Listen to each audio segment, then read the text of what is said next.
Good afternoon. Good afternoon. This is Devin Samuels, life coach. I wanted to give you some of this life game that I have bestowed upon me. First of all, I just want to shout out everybody for joining me. I put on this special sweater and scarf combo just to let you know that I have uh, the knowledge and skills that you need to unlock your greatest potential. I would not wear this sweater with this scarf indoors if I wasn't knowledgeable and skilled in how to fix your life and make the improvements on what you need to do. I got my computer right here. I got a computer right here. I think I'm gonna be helping out somebody with they get their life together. You know what I'm saying? Trying to get their life right. I got my planner. This is a planner I got just to let niggas know that I'm coaching. I'm not only am I a coach in your life, you know what I'm saying? I'm in the field of life too.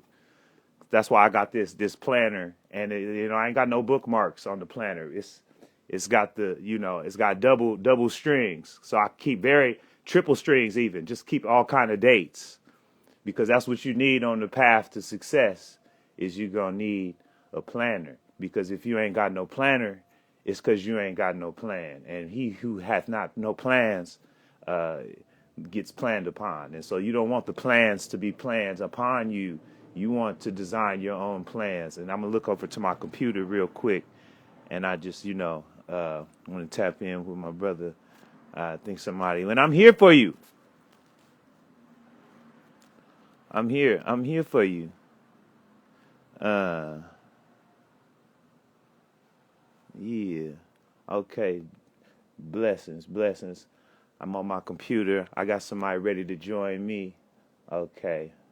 And I'm ready to really, because I've been in the field of life, so long, guidelines of life, and get my coach in. And so I'm going to wait to speak to this young brother. Young brother, greetings, brother, greetings. Greetings, my brother. Greetings. I'm glad to have been able to connect with you. I hope you're well. Yes, sir. Where you calling from? You had a unique predicament in your particular point in your life right now, brother, and you wanted to ask for my tutelage or my life coaching, and you was asking me. Well, ask what you wanted to ask me, so I can, what I mean, so I can hear it straight from you. What was your Yeah. predicament? Like I was saying, I got in I was doing comedy for about 5 years, and then back in 2013 is when I stopped doing. 2013. Yeah, Okay, that was when I stopped. Around the time I got married that year, you my got pop, married. my You pop, stopped in 2013. yeah, my pops passed away. I was starting a family and everything. I got a good job, and so at that time, comedy wasn't paying the bill, so I had to make a decision. Okay, and now that you made that decision and you stuck with that decision, you the man of the household, you the family man, you Yeah, man doing man things, and now right. you looking back into the distance and wondering what had been. What if I stayed in comedy? What if I, sometimes you drift off in the distance, you swirl some cognac in a glass as you lift off, and they pulling on you. They put a daddy, look at what I'm doing right now. And you're not paying attention because you're looking out into window into really a whole other dimension of just like back when I was, I used to be the nigga in, I don't know what comedy club, but you don't even tell them that because they don't even remember that was before you was the family. You gave that whole life up. So sometimes you just reach off into the distance. I know those feelings, man, when we reach back and, what I'm saying, yearn for lives lost. What market? What city are you in, brother? I'm in the land of no black man. I'm in Salt Lake City. You in Salt Lake City. Oh, good Yeah, but gracious. Okay. born and raised in Sacramento. Okay. Okay. Well, the reason I asked is because I wanted to get a sense of the market. The market there because you said so. Now in 2013, you left comedy. Were you in Sacramento or were you in Yeah, Salt Lake City? Sacramento. You was in Sac when you left comedy in about 2013, and you had been doing comedy for about 5 years. Hmm. Now you stopped and left to go to Salt Lake City. Is that where you met your wife and started your family in Salt Lake City, or did that happen in Sacramento That and all then you moved? that all happened in Sac. Then when we moved, my job moved me from Sac to Dallas, and then I spent about 2.5 years in Dallas. Then I moved on out here to Salt Lake City. Okay. So now before you stop doing comedy, because I see how you being in Salt Lake City, it's a struggling market, which could be a good thing for you or a bad thing. It could go either really way because ain't shit cracking in Salt Lake City. Nah, Which is like I said, because ain't shit cracking in Salt Lake City, but that don't mean that you can't be cracking in Salt Lake City. Now, when you left, it was 2013. How much no, stand up time? I left Sac. No, not stack. No. This is not the Okay. location. You left comedy. Now this is what you left comedy. You withdrew yourself after 5 years of Mhm. grinding. You said you had touched some acclaim. You had felt like you was on fire for a little second, and Actually, no, then it wasn't. It was about 2015 is when I left, not okay, 2015. okay.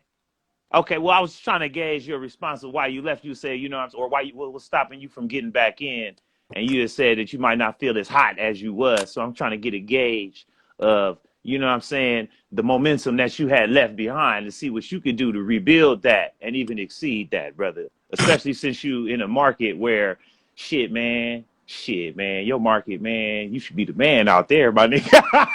I went to Salt Lake City, man. I was doing things on accident, man. This is 2020. It was before the pandemic, but I digress. Because we're not talking about my life. You know what I'm saying? I don't need a life coach because you see the mess on my desk. I keep a very messy desk. That's because I'm creative and I'm busy. So I you hear know what you. I'm saying? I'm good over as far as that regard. And so in 2013, whenever you exited comedy, how much stage time would you say you was confident that you was able to perform? If somebody to say, "Hey, man, we want to book you for my club," how much time you got, man? I can easily do 20 minutes. Easily 20 minutes. Then I like I'm not saying I can do that now. Like This is now, where I gotta turn into Devin Samuels, brother. Now I want us to be honest with each other, brother. Nigga, you wasn't funny, Nick. No, no. No, that's my cousin Kevin. See, he go hard on the people. You know what I'm saying? I actually want to bring you with the breakthrough. So whenever I give this question, whatever you think you got, I just knock 10 off. Just knock 10 off it, or just knock it in half. That way you leave yourself breathing room to surprise a nigga. So if I, you know you got 20, I would even say, man, I could probably do 5. And if niggas only really expected 5 to 10 out of you, and you they turn their head and you fuck around and did 20, that's gonna put you in a strong standing in any market, I got you. any comedic market. But the terms is getting, getting visibility. And so that's coming back to the open mics. I don't know what your process was in Sacramento, but how often and how frequent was you reaching out to the open mics? Was you honing your craft? Man, there was a point in time where I was hitting about 2, 3 mics a night. Okay. The Well, you point, want to be careful. You want to be careful because it could get to a point where, yeah, the repetition ain't always good reps. You know what I'm saying? right, If your form ain't on point, you lifting weights and it ain't going to the right proper distribution. You know what I'm right. saying? And a lot of people do that. They get to the mics and they have fun. They end up kicking it. No, and it ain't always like networking and shit, but it's shit that you could do with your notebook to bring material to the next level. And then once you get it to the next level, try some new shit. You know what I'm saying? Some cats really get into the idea that they really performing for their peers rather than working out material in the presence and company of other like-minded colleagues of theirs. But this is where it serves you. So I don't know what the open mic scene is looking like for you in Salt Lake City. I don't know what the availability. I don't know what people are doing outdoors. I don't know what your access to Zoom, what your thoughts or comfort around them scenarios are. Break it down for me. What's available? What have you seen that's available? I haven't seen too many clubs out here. There's one about 10 minutes away, and I haven't seen that they've opened back up yet, but I've been waiting to hear something. And I'm starting to get a little more comfortable with going back out instead of just going to the grocery store. And come Mm-hmm. Okay. But you know, it's I would have to see how they do how their process is. I just can't go up there and just grab a mic right after somebody else touch that thing. I'm like, y'all, what's your sanitation process Well, see, like? that's a barrier. See, that's a barrier. See, because now where we at with the, the availability of vaccines is available, as well as, there's no shortages. There's no shortages of wipes. There's no shortages of sanitizers. There's no shortages of sprays right now. So you could take those kind of chances into your own hands. You don't have to ask what the next man's sanitation process is like, because nobody's gonna prohibit you from bringing your own sanitation materials. Nobody's gonna stop you from bringing your own Lysol wipes. So you shouldn't let somebody else's availability of Lysol wipes and their sanitation protocol be a barrier for your entry. Because that's a mental roadblock that you just set in front of yourself, brother. You did that, brother. Now that's not. Now I didn't do that. They didn't even do that. That's, you said I gotta make sure I'm comfortable with their sanitation. You can take it on yourself right now and say, no, I got a sanitation standard that it don't matter what these niggas doing. I'm pulling up with the hand sanities. I'm pulling up with the sprays. I got everything. I'll Lysol this whole bitch down if the shit ain't to my liking. But Yeah, really, and that's just like the little side piece. That's just some little life coach shit. That's just like, the terrain is full of little technical little hookups you could give yourself like that. You know what I'm saying? Where there's plenty of shit that we ain't even no barriers. You know what I'm saying? It'd be a line that say you can't come over here, but it just be some paint, and it's like, well, shit. That ain't nothing but paint. You feel me? I need to get right here. You understand? Ain't nothing, but the reason they got that paint got some reason, but it ain't got nothing to do with your protocols and movement and standard and means. And so what that means is essentially, it's no wrong way for you to return is what I'm expressing to you. I would encourage you to take even the smallest step, even if it's something where it's like, all right, I don't want to deal with motherfuckers in my face. I don't even want to be pulling up with the Lysol like that. I'm gonna check out what's online.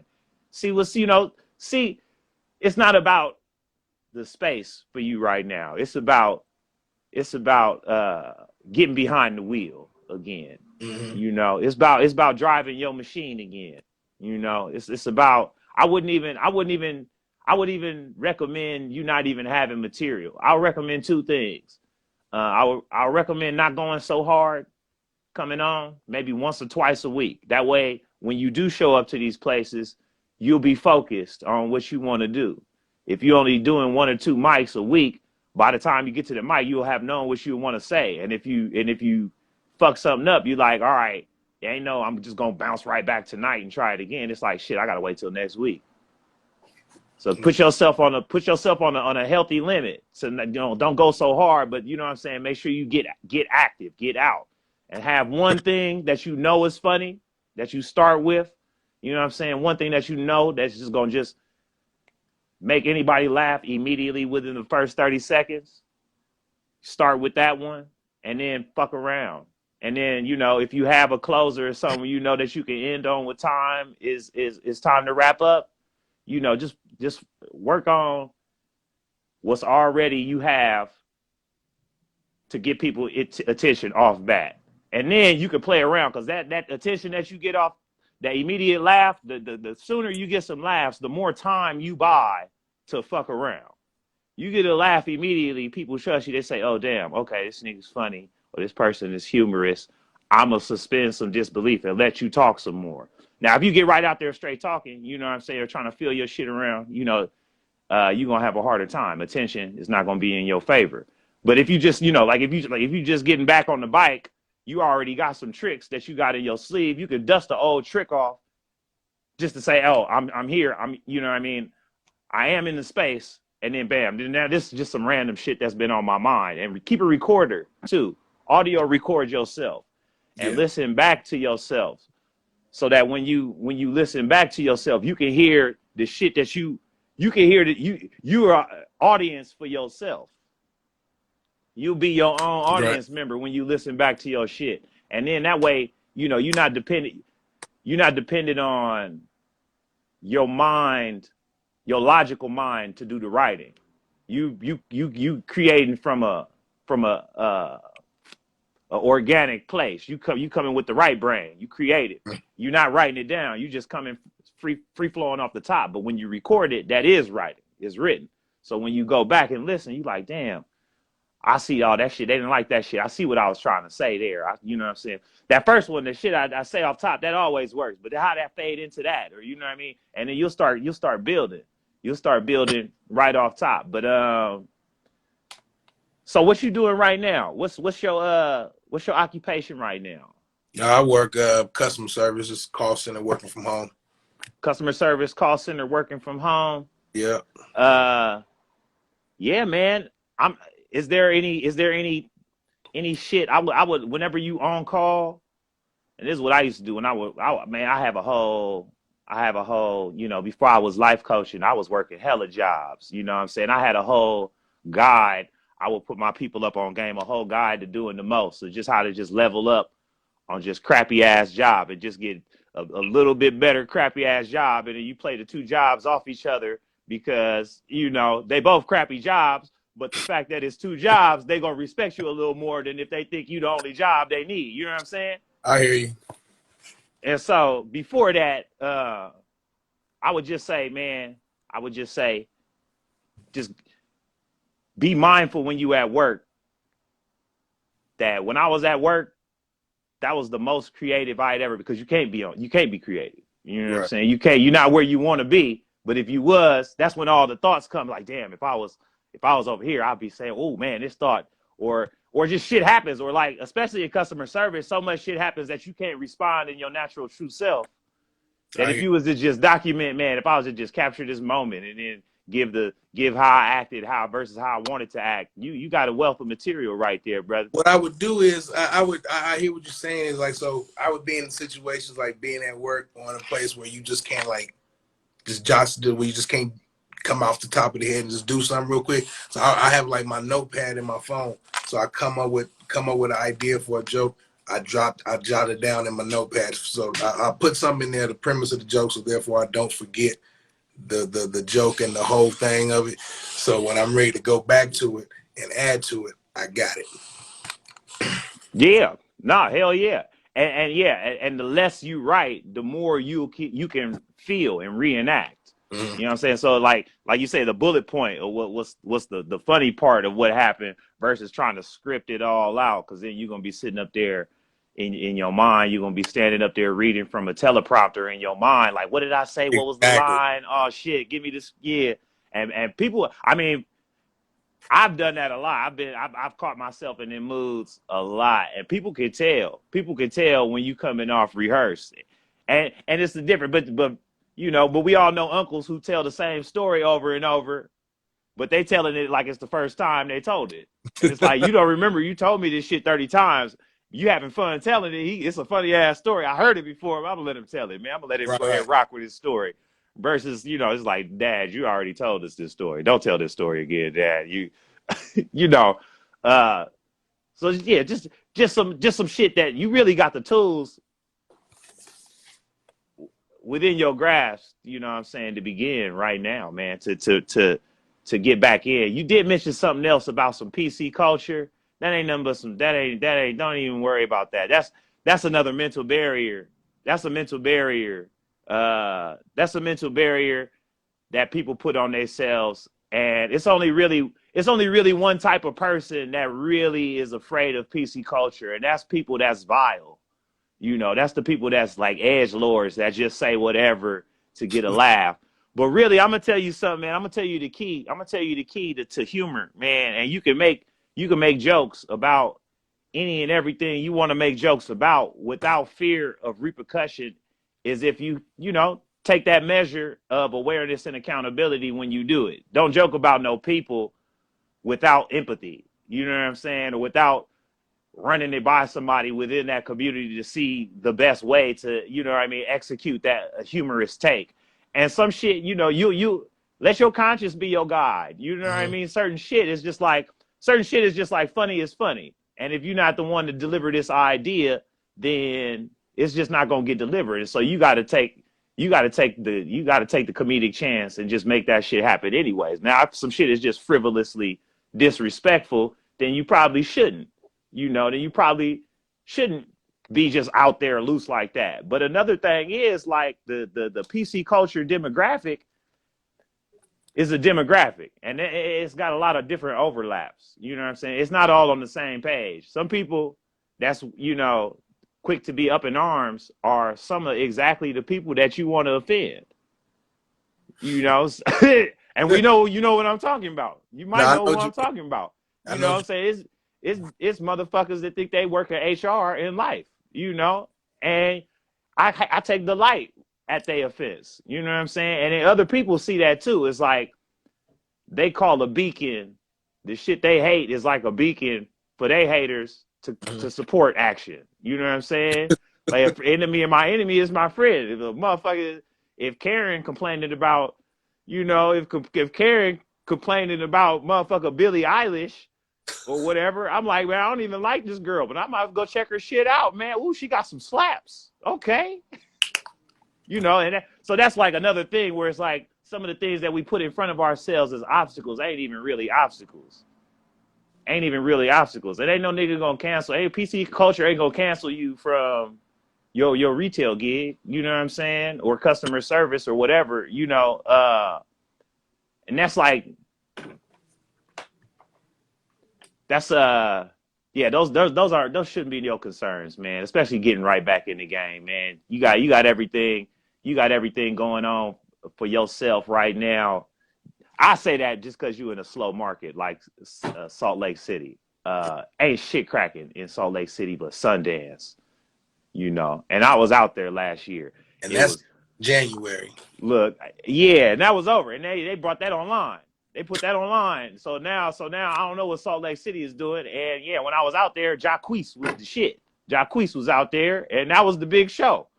Nothing against Jacquees, but that was like, you know, it was Hollywood and Jacquees, and that was, you know, but Salt Lake City was turned up. So I'm saying that it's not going, you're not going to you shouldn't have a hard time developing a name among those in Salt Lake City, especially, you know, yeah, I mean, without social media, you can make shit happen within your own city, right? I know some brothers out there too. I seen some Buicks when I was out there on some rims. Yeah, they were just passing by. They was just passing through. Yeah, It ain't a whole lot. Well, if they it ain't a wasn't whole from lot, here. then I mean, I know who you want to. I know who you need to be marketing to out there for sure. To be trying to connect with, you know what I'm saying, out there, because that's for sure where your support base is gonna be at for Yeah, sure. With black folks in Salt Lake City, brothers that you see that you meet, you know what I'm saying? Like I know it ain't a lot, but well, they look, probably was out let there me tell you on something. Hollywood. I see more Africans than African Americans. That's a yeah. No, I understand the distinction. I got you. And then Well, I'm even saying. I connect with them, I'm like, yo, what's up, brother? How's it going? So what's the nearest black mecca or black populous area? It's Ogden, Ogden, and it's about 45 minutes away. 45 minute drive. And so whenever you ask people like, so where the black people at? They go They say Ogden. Ogden. I go, well, Okay. but then when moving here, you know, you like, okay, so they say, yeah, this is where you want to go, this is where you want to go, and you want to stay away from Ogden. So before I got here, before people started telling me that's where all the black people were, you know, people would They're tell telling you to stay away. me Ogden. So I'm like, Well, that's because they scared of our people. yes, I know They that scared now. of it. I found that out once they started saying, oh yeah, all the black people in Ogden. I started Yeah. putting shit together. I was like, So you know where you need to be. you know, yeah, well, Ogden. you know, at least once a week, you need to at least, you know what I'm saying, slide through the mall out there or something. And you know the thing is, one of my wife's her coworkers, she lives out there in Roy, which is about her and Roy and Ogden about 5 minutes away. They really don't even need to be two different cities. And so we dropped her off, and I said, okay, so we going to where all the black people are. So as soon as we hit, like the sign would say, "You now entering Roy," I was like, I feel right. I feel. I said, oh, I know where I'm supposed to be. I said, I see a Sally's over there. I said, Sally's was the there's one. a Sally's over there. Yeah, that'd be one of the ones where you know. I Or knew when Louisiana, they put Louisiana. That's when when, you really know. when I moved here, I knew I was in trouble when I ain't see the mom and pop hood stores where you go grab yourself a white tee for $6.99. Oh man, they have no liquor store apparel. No liquor stores with the Nope. apparel. I'm glad I moved out here with do-rags, because if I didn't, I'd be fucked. You'd have had to drive all the way to Sally's. Out to Ogden to get me a do-rag. Man. And then they probably didn't have like an assortment. They just got the jersey fabric ones. They Just got mesh. black one. Just mesh. Just the one that got the tie this damn long. With the same material as hoop shorts. Yep. You got a basketball jersey on your head. Oh yeah, nah. Yeah. You're just sweating. Well, I'm definitely interested, man, in checking your progress, man, and seeing what kind of ways you may getting back out there. I also got some resources of some more black folks, just a network of black folks as comedians. You know what I'm saying? On Facebook, I could do that linking with you. Yeah, let's do that. This is a character I was supposed to tell you. I was supposed to wild out on you like Devin Samuels, but it was I think me was like, nah, you ain't funny. I think that was about as deep as I could really get. It was. I was like, I wasn't supposed to actually help you with no. You don't deserve a good man.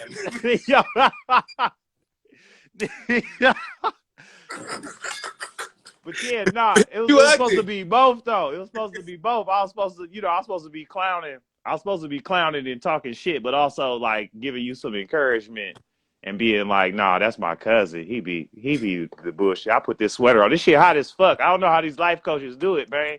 It's warm. Because they get paid enough to be like that. Ah, shit. I ain't get paid yet. Well, I'm gonna send you an invoice, my brother. Look out for that invoice, bro. No. I'm saying that's gonna come back, return to sender. Oh man, damn. Well, again, I appreciate you taking the time and let me appraise a particular scenario and situation that was meaningful to you. Thank you for letting me use it as a means to cut my teeth in life coaching. You know what I'm saying? You my first life trainee. You know what I'm saying? You didn't even. Don't forget it. Like when you get out there and you doing tours in arenas, yeah, I want you to bring me out. Yeah, no, I'm gonna get a before and after picture. I'm gonna be like, yo, when I met this brother, now look at him. He done financed his home. He got 30 minutes of comedy now. He on podcasts. He owns shit now. He owned it, man. He got look out for his album dropping. So yeah, I'm definitely gonna chat. Oh yeah, I came across your page on Twitter, on Facebook from what was that you had posted? I seen some shit that you had posted on Twitter, but I came across it on Facebook. Oh, it was the Terrence Howard, the WandaVision, Wanda. Yeah. So why they steal your shit? They stole your shit. Whoever posted it to Facebook, they took your shit because I found you on Twitter, but the tweet didn't have no interaction, man. The tweet didn't have no engagement. I was hella mad because that shit was doing backflips on Facebook. Oh, it was going nuts. I was mad for you. I was like, man, this shit ain't got no likes, no retweets. They just know what I think? Stole it and just ran. Tomorrow, Thursday, and I know WandaVision gonna be trending, and so I posted. Oh yeah, you responded to my thing today about Darcy Lewis, how they be suppressing the voters on and I was mad, man, because I was like, I said something, and then brothers gave me some shit because niggas love to shit on you in February or whatever. No. Now see, we was watching. I looked at my wife. I say, yeah, yeah, man. Because we used to watch Two Broke Girls, and she used to have them things, as you said, things. I never watched Two Broke Girls. I never watched Two Broke Girls. I fucked with her in the Thor. I only fucked with her in the MCU. I only fucked with her in the MCU, but I could tell I got like a seventh sense to where I know when the gals be Clark Kenting it. And sometimes Hollywood be doing that. They'll just throw some glasses and a sweater on somebody. And so that'd be like they did like She's All That or something. You know what I'm saying? They'll do the She's All That shit to her, but in reverse. You know what I'm saying? Instead of taking her glasses off and taking her sweater, they'll put some glasses on her. And so that, to me, that's like, that's like a clue where I start looking in. I'm like, what's up with? Because this is Hollywood. They usually make Like everybody. And I'm like, hiding okay, wait a something. minute. Yeah, yeah. And I'm like, wait a minute. Oh, wait a minute. Okay, wait a minute. Whoa, whoa, whoa. Hold on, man. What's they Yo, that's a lot of like? What's buttons, the man. fuss about? Them buttons, man. Why you got them buttons? Yo, that's a crazy coat, man. That lapels by the lapel. Yo, that's a crazy ass lapel is doing that. Yo, okay, I see. I suspect, yeah, Nah, man. it's a cover up. It's Yeah, a no, it most conspiracy. cover up. Yeah. But yeah, man, again, man, thanks for taking the time out, man. And man, stay up on your endeavors and I'm gonna follow up with you and I wanna know your progress, man. I wanna see you in the comedy streets, brother. Yes, sir. Yes, sir. Thanks a lot, my brother. You take care. All right, now one.